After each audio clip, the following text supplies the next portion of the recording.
बिस्मिल्लाहिर्रहमानिर्रहीम। अस्सलाम वालेकुम नाज़रीन, आप यूट्यूब चैनल देख रहे हैं। मैं इमरान खान हूँ। ये बहुत इंपॉर्टेंट वीलॉग है, लेकिन सबसे पहले एक बारीक वारदात डाली जा रही है पाकिस्तान के मीडिया पे। ये बारीक वारदात मैं आपके सामने रखता हूँ।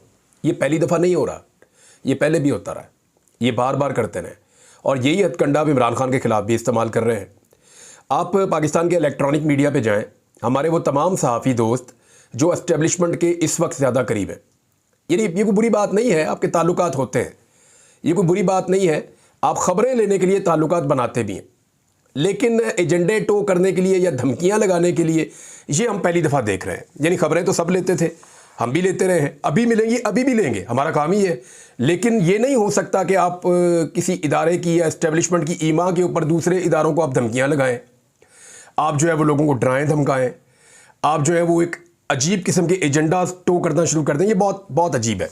अच्छा, अब हो क्या रहा है, बारीक वारदात मैं आपको बता रहा था, वो ये है कि सवाल ये पूछा जा रहा है बार बार कि इमरान खान या पाकिस्तान। यानी ये सवाल बिल्कुल ऐसे बोल्डली पूछा जा रहा है, बेशर्मी की तरह। ये सवाल पूछा जा रहा है जी पाकिस्तान का वकार चाहिए या इमरान खान चाहिए। ये पूछा जा रहा है जी पाकिस्तान का तशख्खुस या इमरान खान। अब ये सवाल बाकायदा फीड किया जाता है। जो लोग भी ये सवाल करते हैं, मुझे कहने में कोई आड़ नहीं है, ये बारीक वारदात है, ये सवाल फीड किया जाता है। ये क्या बात हुई कि पाकिस्तान चाहिए आपको या इमरान खान चाहिए आपको? क्या रियासत पाकिस्तान ने यह तय कर दिया है कि इमरान खान पाकिस्तान के मुनाफी कोई चीज़ है, या रियासत पाकिस्तान ने यह बात तय कर ली है कि इमरान खान के बुनियादी हुकूक मांगना या पाकिस्तान के वकार और पाकिस्तान के तशख्खुस के ये चीज़ मुनाफी है कि जब भी आप इमरान खान के बुनियादी हुकूक की बात करेंगे, या आप इंसाफ मांगेंगे, या आप हक मांगेंगे, या आप जमहूरी हक मांगेंगे, या इमरान खान का नाम लेंगे, तो ये एंटी पाकिस्तान होने की अलामत है? क्या यह तय कर लिया गया कि इमरान खान जो है वो कोई एजेंट है? यानी पाकिस्तान के अंदर कहते हैं यहूदियों का एजेंट है, अमेरिका में जाके कहते हैं तालिबान का एजेंट है। आज तक इमरान खान के बारे में तय तो कर नहीं पाए कोई बात, हर जगह पे जाके मुनाफकत करते हैं। अब मामला यह है कि क्या इमरान खान के हक के लिए एहतजाज करना, जमहूरियत और आज़ाद अदलिया के लिए आवाज़ उठाना, या आइन की सरबुलंदी के लिए कोशिश करना, पाकिस्तान से इस मुल्क में दुश्मनी करार दे दिया गया है। इमरान खान इन्हीं चीज़ों की वजह से इस वक्त जेल में बंद है ना। अभी तो उसके ऊपर बहुत ज़्यादा सख्ती कर दी गई है क्योंकि आइन के ऊपर एक हमला किया जा रहा है। अब मैं आपको एक दो चीज़ें बताता हूँ, एक मिसाल भी आपको देता हूँ मैं। मिसाल के तौर पे पाकिस्तान किसने बनाया था?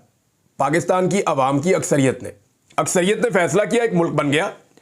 अब वो अक्सरियत उस मुल्क की मालिक है।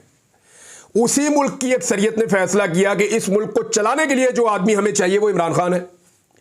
आपने उठा के उनके हवाले कर दिया जिनको अवाम नहीं चाहते थे कि इनसे मुल्क चलवाया जाए। ये है ना बात, सिंपल ये है कि ये मुल्क अवाम का है और अवाम फैसला करेंगे इस मुल्क को कौन चलाएगा। तो अवाम ने फैसला किया इस मुल्क को इमरान खान चलाएगा। अब मुल्क को चलाने के लिए एक मतंजन इकट्ठा किया गया। उन सारे लोगों का जो नैबज़दा है, उन सारे लोगों का जो करप्शन ज़दा है, उन सारे लोगों का जिन्होंने कई दहाइयों से पाकिस्तान को यहां तक पहुंचाया है, उन सारे लोगों का मतंजन इकट्ठा करके मुल्क उनके हवाले कर दिया गया। और अब सब ये कह रहे हैं कि इमरान खान का नाम लोगे तो फिर तुम पाकिस्तान के दुश्मन हो। भाई ये कैसे हो सकता है कि आप ये तय कर लें? फर्ज करें एक आदमी की गाड़ी है, वो तय करेगा इस गाड़ी को कौन चलाएगा, या कोई बाहर से आके तय करेगा जी गाड़ी ये नहीं चलाएगा ये चलाएगा? ये कैसे हो सकता है? भाई जिन लोगों का मुल्क है, जो करोड़ों लोग इस मुल्क के मालिक हैं, उन मुल्क के मालिकों ने फैसला करना है कि मुल्क कौन चलाएगा। दिस इज कॉल्ड जमहूरियत। तो लोग जब ये फैसला करते हैं कि इमरान खान मुल्क चलाएगा, तो आप ये क्यों कहते हैं कि दोनों में से एक चीज चॉइस कर लें आप? या तो आप इमरान खान को चूज कर लें या आप पाकिस्तान को चूज कर लें। क्या रियासत वाकई यहां तक पहुंच गई है? मुझे यकीन नहीं आ रहा। यानी हमें ना शुरू से एक कहानी बताई जाती थी ज़िया-उल हक के बारे में। हमारे एक अंकल हैं, मैं उनके पास एक दौर में एक बुक स्टॉल पे काम करता था, तो वो ये वाकया बार बार सुनाते थे। वो पीपल्स पार्टी के बड़े जियाले थे, तो ये वाकया मुझे सुनाया करते थे। वो ये कहते थे जनरल ज़िया-उल हक ने कौम से पूछा कि क्या आपको इस्लामी निज़ाम चाहिए? तो भाई कौम को तो चाहिए। लोगों ने कहा हाँ जी चाहिए। उसने कहा इसका मतलब है आपने मुझे मुंतखब कर लिया, यानी मैं ही आपका लीडर हूं, मैं ही रहूंगा। ये वो कहानियां में सुनाया करते थे। यानी बात कोई है, उसका मतलब कोई और निकाल लेना। हम ये नहीं कह रहे, या कोई पाकिस्तानी ये नहीं कह सकता कि जी इमरान खान नहीं होगा तो पाकिस्तान नहीं होगा। पाकिस्तान तो हमेशा रहेगा। जब कायदे आज़म नहीं रहे तो पाकिस्तान फिर भी है। और बेशुमार लोग हैं आए और गए, कब्रिस्तान भरे पड़े ऐसे लोगों से जो बहुत ज़रूरी थे। लेकिन यह बात भी एक हकीकत है कि जहां पे अवामी फैसलों को पैरों के नीचे रौंदा गया, वो रियासतें तबाह हुई, उनका नुकसान हुआ। अगर पाकिस्तान से प्यार है तो इसकी सिर्फ एक शर्त होनी चाहिए कि अवामी मैंडेट का एहतराम किया जाए। जिसको अवाम चाहे वही पाकिस्तान चलाए, जिसको अवाम रिजेक्ट करे वो पाकिस्तान ना चलाए। ये होना चाहिए उसूल। अब उसूल ये बना दिया गया कि या आपको पाकिस्तान चाहिए या आपको इमरान खान चाहिए। तो ये बारीक वारदात है जो पाकिस्तान का मीडिया डाल रहा है, और इसका सिंपल जवाब ये है कि भाई ये तो पाकिस्तान के लोग तय करेंगे ना पाकिस्तान कौन चलाएगा। पाकिस्तान हमारा है, हम पाकिस्तान के मालिक हैं। पाकिस्तान को कौन चलाएगा वो फैसला हम पाकिस्तान के अवाम करेंगे। अब इसके अंदर कोई और दो राय तो हो नहीं सकती। तो ये बारीक वारदात मीडिया की थी। आजकल मामला चल रहा था, लोगों को बेवकूफ़ बनाने की कोशिश हो रही थी, तो मैंने आपके सामने रख दिया। एक वाकया जी हुआ है बड़ा अफसोसनाक, लाहौर में। पंजाब कॉलेज है लाहौर में। ये बहुत सारे कॉलेज हैं, इनकी एक चेन बनी हुई है, दुनिया मीडिया हाउस भी इनका ही है। अब ये जो एक पंजाब कॉलेज है, मुझे इसलिए दुनिया मीडिया हाउस याद आ गया कि माजी में जब PMLN की एक लड़ाई हुई थी मियाँ आमिर महमूद साहब के चैनल से, दुनिया TV से, तो उस वक्त पंजाब कॉलेज को निशाना बनाया गया था।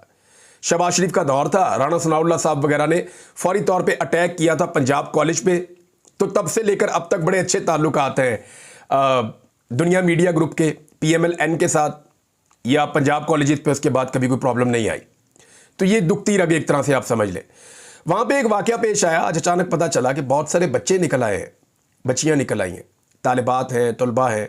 वो कॉलेज के अंदर उन्होंने एहतजाज शुरू कर दिया और मुख्तलिफ कैंपसेस में देखते ही देखते एहतजाज शुरू हो गया।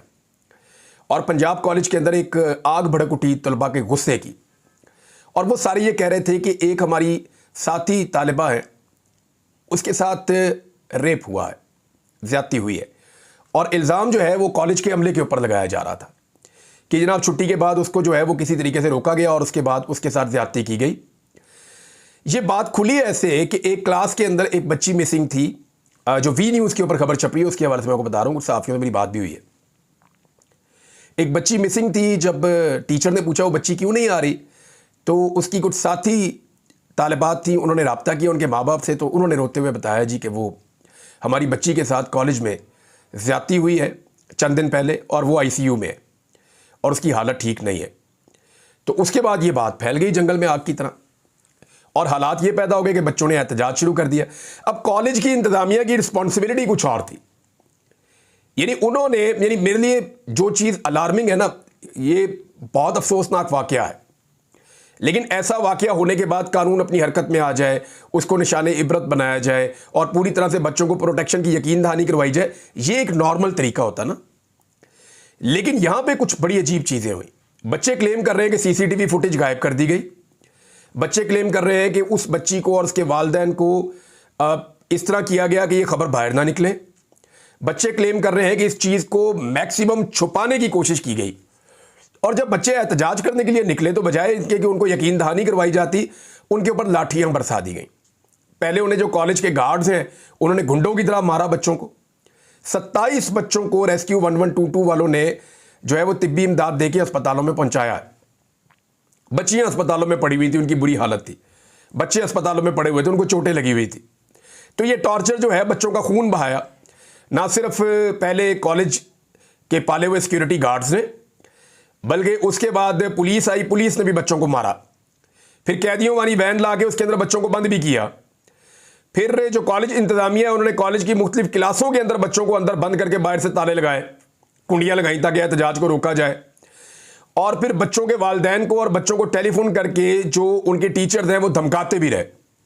अब ये बड़ा अफसोसनाक रवैया है, यानी अपने कारोबार के लिए, अपने धंधे के लिए एक इतना अफसोसनाक वाकया हुआ है, बजाय इसके कि कॉलेज इंतजामिया और पंजाब हुकूमत ये सारे मिलकर खड़े होते बच्चों के साथ और बच्चों को कहते हैं हम आपके साथ खड़े हैं, ये सारे बच्चों को मारना शुरू हो गए, उन पर टॉर्चर शुरू कर दिया।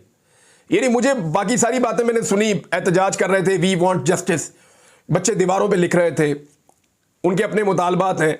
सूबाई वज़ीर तालीम का मुझे रवैया अच्छा लगा कि उन्होंने जाने के बाद कहा कि जी मेरे आने के बाद से अब तक किसी ने बच्चों को एक डंडा भी नहीं मारा और मैं किसी बच्चे को जो है वो दाखिला भी उसका कैंसिल नहीं होने दूंगा। किसी बच्चे को अगर कॉलेज से निकाला गया तो मैं उसकी जिम्मेदारी लेता हूँ। तो ये सूबाई वज़ीर जो तालीम का, उसका रवैया अच्छा था। राणा साहब ने ठीक काम किया, वेल डन। लेकिन सवाल यह पैदा होता है कि बच्चों को मारा किसके अहकामात पे गया, पुलिस ने टॉर्चर क्यों किया? पुलिस तो पंजाब हुकूमत की है और बाद में एक आ गया जी कि पल पल की हम खबरें ले रहे हैं, हम ये कर रहे हैं, वो कर रहे हैं। तो पुलिस ने बच्चों को टॉर्चर क्यों किया, उनको धमकाया क्यों? इस सवाल का जवाब है किसी के पास? जो मुझे समझ आई वो ये है कि कॉलेज इंतजामिया और पंजाब हुकूमत को बड़ा करीबी रिलेशन है। ये रल मिलके जो है ना इस मामले को दबाने की कोशिश कर रहे थे, बच्चे इस मामले को एक्सपोज कर रहे थे, तो इन्होंने दबाने के लिए ताकत का इस्तेमाल किया और मीडिया पहुंच गया। और जब ये मामला खुल गया तो फिर वजीर तालीम ने जाके मामला कुछ हद तक संभाला। अब कह रहे हैं जी रजिस्ट्रेशन कॉलेज की कैंसिल की है। एक तरफ कह रहे हैं वाकया नहीं हुआ, एक तरफ कह रहे हैं ऐसा कुछ पता ही नहीं चल रहा, दूसरी तरफ कह रहे हैं कि जनाब रजिस्ट्रेशन कैंसिल। मेरी एक दरखास्त है सिर्फ, और वो ये है कि खुदारा इस पंजाब हुकूमत को होश के नाखून लेने चाहिए। किसी सूरत उस बच्ची का नाम, उसके वालिदैन का नाम या उसकी शक्ल सामने नहीं आनी चाहिए। अगर इन्होंने ऐसा किया या अपनी गंदी और घटिया सियासत के लिए उनके साथ कोई फोटो सेशन करवाने के लिए पहुंचा तो फिर हमसे बुरा कोई नहीं होगा। बस कर दें, आप लोगों की इज्जत के ऊपर आप अपनी सियासत के मीनार खड़े करते हैं। ऐसा बिल्कुल नहीं करना चाहिए और इससे गुरेज करना चाहिए। अब सारी वो सोशल मीडिया के ऊपर सूबाई वजीर पूछ रही है कि हमें बताएं जनाब वो किधर है, उसके बारे में हमें इत्तला फराम करें। यार सोशल मीडिया के ऊपर लोग करें, भाई पुलिस आपके पास है, इंतजामिया आपके पास है, खामोशी से पता करें और इंसाफ करें। खबरदार किसी ने अगर नाम लिया उस बच्ची का या उसकी फैमिली का, ये अपनी सियासत चमकाने के लिए लोगों के जो मजलूमियत है या लोगों के ऊपर जो जुल्म हुआ है उसको भी बताओ टूल इस्तेमाल करते हैं। ये जो रवैया था ये इंतहाई अफसोसनाक था, चाहे वो कॉलेज की इंतजामिया का है चाहे वो पुलिस का है, कि अगर बच्चियां अपने पढ़ने वाली जगह पे महफूज नहीं है तो फिर वो कहां महफूज है।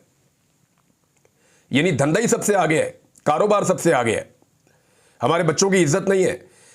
वो बच्चियां जो भी बातें कर रही थी ना, उनमें एक सवाल बच्ची बार बार पूछती थी, और एक बच्ची नहीं मुख्तलिफ मैंने वीडियोज में सुना, और वो एक सवाल दिल चीर के रख देता है। मैं वो एक सवाल आपके सामने रखता हूं और आप सब एक लम्हे के लिए सोचिएगा। आईजी पंजाब भी सुने इसको, बाकी सारे लोग भी सुने इसको। वो बच्ची एक बात पूछती है कि अंकल आपकी बेटी नहीं है? बस इतनी सी बात आप अपने ज़हन में लाएं, अंकल आपकी बेटी नहीं है। आदमी की रूह कांप जाती है इस सवाल का जवाब सोचते हुए। तो ये इंतहाई अनफॉर्चुनेट इंसिडेंट हुआ है और इसकी जितनी मजम्मत की जाए कम है, और इस वाक़े को दबाने के लिए जो कुछ किया गया वो मुजरिमाना है। इसके ऊपर तो जुडिशल इंक्वायरी होनी चाहिए और पता चलना चाहिए कि किसने इसमें क्या रोल प्ले किया है। ये हो गया जनाब एक और मामला। और अब मैं आपको बताता हूँ आईनी तरमीम के हवाले से। देखिए आईनी तरमीम के हवाले से इस वक्त भी हुकूमत का सारा इन्हिसार मौलाना फजल रहमान साहब पे है। 4 चीज़ें ऐसी हैं जहां मौलाना फजल रहमान साहब फंसे हुए हैं। नंबर 1, मौलाना फजल रहमान साहब फंसे हुए हैं किस पे, कि मैं आईनी अदालत नहीं बनाऊंगा, आईनी बेंच बनाऊंगा। इस तरह कादी फायद ईसा हर हाल में रिटायर हो जाएंगे, वो नहीं रुक सकेंगे। दूसरा, फंसे हुए हैं जजेस की उम्र में मैं इजाफा नहीं होने दूंगा, इससे भी कादी फायद ईसा साहब घर जाएंगे ही जाएंगे। तीसरा, वो फंसे हुए हैं कि मैं फौजी अदालतों के हक में नहीं हूं, इससे जो है क्योंकि मौलाना फजल रहमान साहब अगर ये करते हैं तो बलूचिस्तान में और खैबर पख्तूनख्वा में उन्हें बहुत मुखालफत का सामना करना पड़ेगा, लिहाजा इससे भी फजल रहमान साहब जो है वो बचना चाहते हैं। और चौथी चीज़ जहां पे फजल रहमान साहब फंस जाते हैं वो है बुनियादी इंसानी हकूक़ के मामलात हैं, वो उनके अंदर किसी किस्म की तब्दीली नहीं होने देंगे। अगर ये 4 चीज़ें फजल रहमान साहब रोकते हैं तो उसके बाद जो आईनी तरमीम बचती है ना, उसको हुकूमत किसी काम की नहीं, उनके वो हुकूमत या हुकूमत के सहूलतकारों के किसी काम की नहीं है वो आईनी तरमीम जो इसके बाद बचती है। तो फजल रहमान साहब को अगर मना भी लिया जाए, अगर इन नुक्तों पे फजल रहमान साहब खड़े रहें तो कोई फ़ायदा नहीं है, कुछ नहीं बचता। फिर वकला की एक तहरीक शुरू हो जाएगी अगर मंसूर अली शाह की जगह किसी और को जो है वो चीफ जस्टिस बनाने की कोशिश की गई तो, क्योंकि फिर साबित हो जाएगा ना कि एक आदमी को रोकने के लिए एक तरमीम लाई जा रही है, आइन में तरमीम की जा रही है। दूसरी जानिब पाकिस्तान तहरीक इंसाफ ने बड़ा क्लियरली कह दिया कि वो एहतजाज करने आएंगे, और वो ये कह रहे हैं कि एहतजाज करने के लिए वो पहुंचेंगे इस्लामाबाद, डी चौक आएंगे। इस्लामाबाद की तंजीमें जो हैं वो एक्टिवेट हो गई हैं, पुलिस को कह दिया गया कि रोका जाए। लेकिन मुझे हैरत ये हो रही है कि अभी तक हुकूमत ने, जब मैं वीडियो रिकॉर्ड कर रहा हूँ लगभग 7 बज रहे हैं शाम के, अभी तक हुकूमत ने जो है वो मुलाकात ही नहीं करवाई इमरान खान से। ऐसा क्या है जिसको हुकूमत छुपाना चाहती है 18 तारीख तक? कभी सोचा आपने? ऐसा क्या है जिसे हुकूमत हर हाल में छुपाना चाहती है 18 तारीख तक? कुछ तो है जिसकी पर्दादारी है, कुछ तो है जिसकी वजह से ये इमरान खान के साथ पार्टी के लोगों को मिलने नहीं दे रहे। हालांकि ये एक बहुत छोटी सी बात है, नहायत छोटी सी बात है कि इमरान खान साहब की आप मुलाकात करवा दें उनके पार्टी के लोगों से और बात खत्म। एहतजाज इस्लामाबाद आएगा ही नहीं, अपने घर से ही लोग नहीं निकलेंगे। अब ये लोगों को इंस्टिगेट कर रहे हैं कि निकलो, आओ, एहतजाज करो। तो क्या कोई नया 9 मई तरह का एक प्लान कर रही है हुकूमत? कोई ऐसी चीज सोच रही है हुकूमत? तो इस बारे में अभी कुछ कहा नहीं जा सकता, लेकिन तहरीक इंसाफ ने कहा जी हम आ रहे हैं फिर एहतजाज करने के लिए, हमारे पास दूसरा रास्ता कोई नहीं है। और पब्लिक जब निकलेगी तो पब्लिक अपना रास्ता खुद बनाएगी। फिर पाकिस्तान के अंदर एक नया तमाशा लगाएगी ये हुकूमत। सिर्फ एक मुलाकात नहीं करवा रही। एक चीज मैं जाते जाते आपको और बताऊं कि बिलावल ने अनाउंस किया है कि हैदराबाद में 18 अक्टूबर को पीपल्स पार्टी एक जलसा करने जा रही। अब पीपल्स पार्टी पीटीआई की तरह तो नहीं है कि 24 घंटे में जलसा कर लेगी। उनके एमएनएस भी लगेंगे, एमपीएस भी लगेंगे, उनका पूरा निज़ाम काम करेगा, पूरी इंतज़ामिया काम करेगी, फिर जाके जलसा होगा। तो इसका मतलब है कि 18 तारीख तक शायद इम्कानात नहीं है आईनी तरमीम के। और अभी आप कुछ कह नहीं सकते, आई एम नॉट श्योर, लेकिन ये बता रहा है कि हुकूमत के पास नंबर पूरे नहीं हो रहे। और जहाँ तक एक सेनेटर, मैंने आपको बताया था कि कंप्रोमाइज़ उनको करवाया गया है बाहर से बुलाकर, तो मैं आपको फिर इतला दे दूँ कि वो सेनेटर भी इस वक्त महफूज हो चुकी हैं और वो नंबर भी हुकूमत के हाथ से निकल गया है। यानी हुकूमत के पास से एक नंबर बढ़ता है तो एक कम हो जाता है। अभी तक हुकूमत वहीं खड़ी है, सेनेट में उनके पास नंबर कम है, कौमी असम्बली में उनके पास बहुत सारे नंबर कम है। फजलुर रहमान साहब की मदद के साथ जो तरमीम होती है वो काम नहीं आती। तो इस वक्त ये यहां खड़े हुए हैं कि फजलुर रहमान साहब वाली तरमीम जो है वो हुकूमत के किसी काम की नहीं है।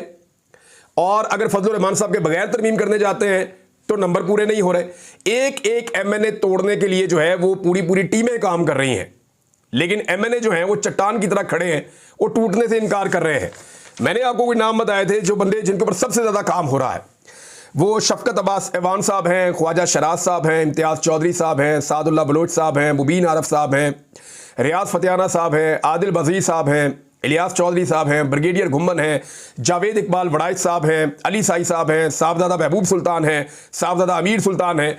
ये वो लोग हैं और भी लोग हैं जिनके ऊपर दबा के काम हो रहा है, लेकिन बंदे नहीं टूट रहे, बंदे काबू नहीं आ रहे और बंदों के बगैर आईनी तरमीम हो नहीं सकती। और मज़े की बात यह है कि ये रिपोर्ट भी पहुंच गई है कि अगर बंदे उठा लिए गए और बंदों को कौमी असम्बली पहुंचा भी दिया गया तो बंदों ने वोट फिर भी नहीं डालना। ये पहले भी तय हो चुका था, ये दोबारा हो रहा है कि अगर बंदे कौमी असम्बली में पहुंच गए और पाकिस्तान तहरीक इंसाफ के लोग अपोजिशन की बेंचों पर बैठे हुए तो ये बंदे किसी सूरत वोट नहीं डालेंगे, बल्कि पाकिस्तान तहरीक इंसाफ के बंदों के पास आकर इमरान खान जिंदाबाद के नारे लगाएंगे। ये मैं आपको आज बता रहा हूं और ये तय हो गया था और दोबारा भी यही होगा, क्योंकि ज़बरदस्ती ये तरमीम करवाना अब मुमकिन नहीं रहा। फजलुर रहमान साहब को ही बनाना पड़ेगा। अब तक के लिए इतने, अपना ख्याल रखिएगा, अपने चैनल का भी। अल्लाह हाफ़िज़।